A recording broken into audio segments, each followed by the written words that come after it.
this is a classic example of the administration, the executive branch, weaponizing government.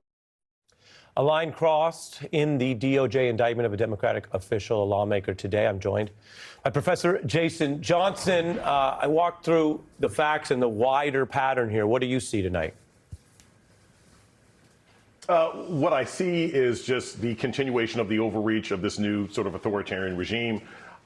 The evidence, look, I'm not a lawyer. I don't play one on TV. We've had this conversation before, but it doesn't appear that any real assault took place either from the Congresswoman against the members of ICE or the ICE members against her.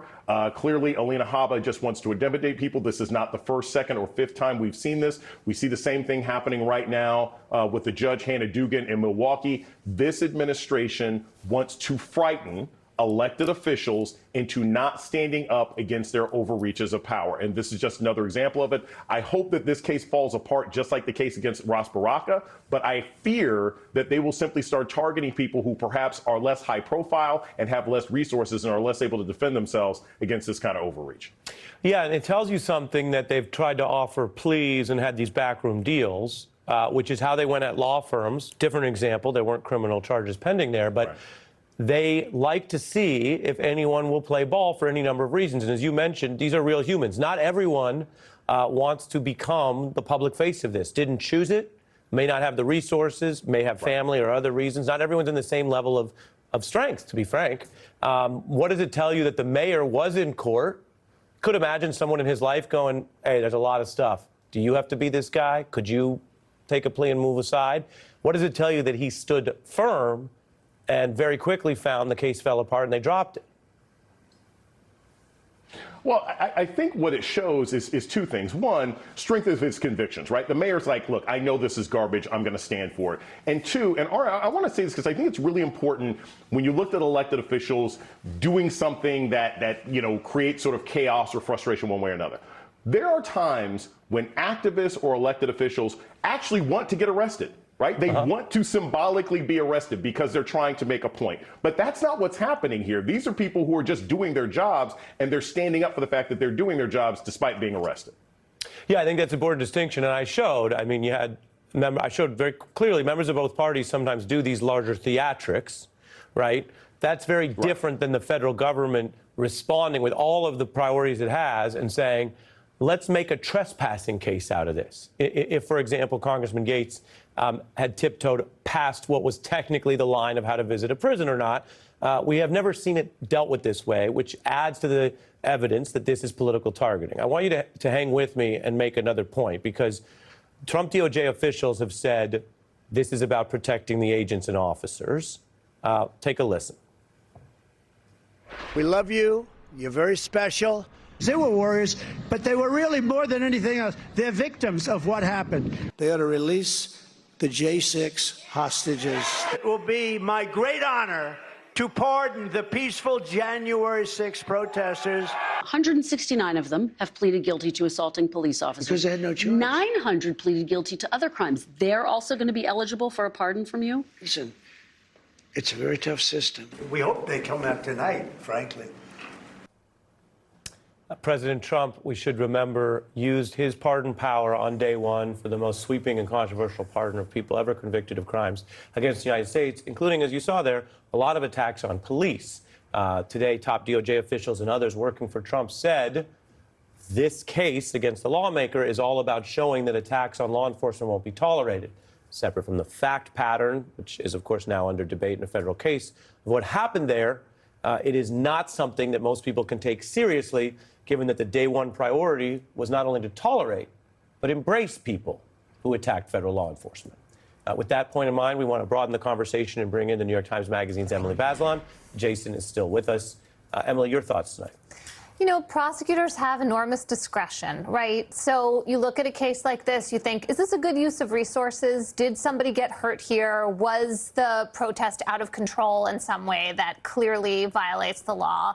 And I think we can see from the footage that the answers are no, and that this just seems like the people who were there, the mayor of Newark, this congresswoman, they were there trying to protest, trying to have some kind of oversight capacity at a nice facility. To tour in their official capacity. And ultimately, yes, the congresswoman was let in to tour. And you just really wonder about what the point of all of this is. You wonder about it, or do you basically know? And we all are steeped in law and journalism here, so we try to be as fair as possible. But we'll put up the photos again where you have the pattern. So any individual case, for example, the case with the state judge, some people have said has more to it. The case against Comey, the classic seashells coded message of violence. Who among us hasn't seen people, use seashells in that way? I'm being dutifully sarcastic because I don't know how else to cover the seashell story. And Comey spoke out on that yesterday. And you add it all together, and it seems like a illicit pattern that ultimately a judge might toss some of these cases if it's proved to be selective prosecution.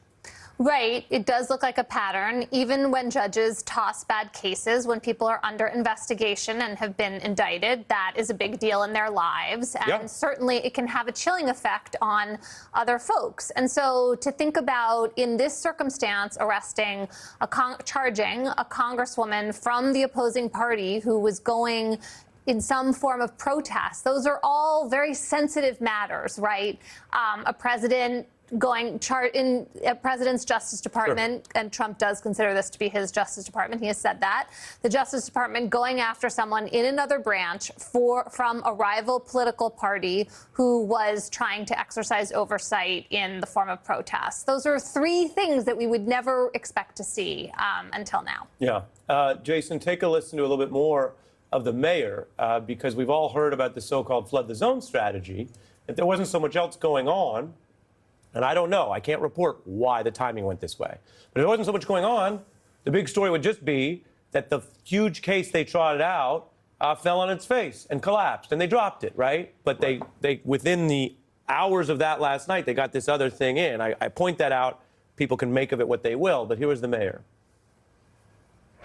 Why do you think she dropped the charges against you? Well, I think that was the right thing to do, for them to drop the charges. Obviously, we agreed to move forward, but ultimately I didn't do anything wrong. There was no charges that should be brought against me in the first place. Jason? Yeah, I mean, he's like, face it, not guilty, right? Like, and he knew that from the beginning. But the goal of the Trump administration, the goal of authoritarians, the goal of what he said when he came into office, I'll be a dictator on day one and we're on day 100-something, is it's not about the Ross Barakas. It's not about the members of Congress. It's about the next people down the line who are going to be afraid to even engage in those kinds of inspections because they don't want to have to go through this kind of hassle. That's what the goal is here. Exactly. And that's why they are, in their view, allegedly, winning by losing. You lose the case, but you might trigger the effects you said. It's a serious news night. So Emily and I are, keeping it together. Trying. But I think you briefly fitted in a Biggie reference, Jason. I did, but it's absolutely applicable to these circumstances. Respect. And anything in the New York, Jersey area, we got to make sure we do. Face it, not guilty. That's how I stay filthy. Exactly. Thank you. You know what, Emily? I don't want to talk about you in front of you, Jason. It's like, when people do that at dinner, except now we're on national television. Well, I'm going to do it, okay? He's very shrewd with it. I mean, he just puts it in there. You almost don't hear it. Yeah, I think he'll take the compliment on national news. Jason can handle it. Jason can handle it. And we can handle... I appreciate it. Thank you, sir. We can handle a moment of absurdity amidst a much more serious environment, especially for all the people affected in this story, which we've been covering. So I appreciate all of everyone's erudition on the panel. Jason and Emily, thank you.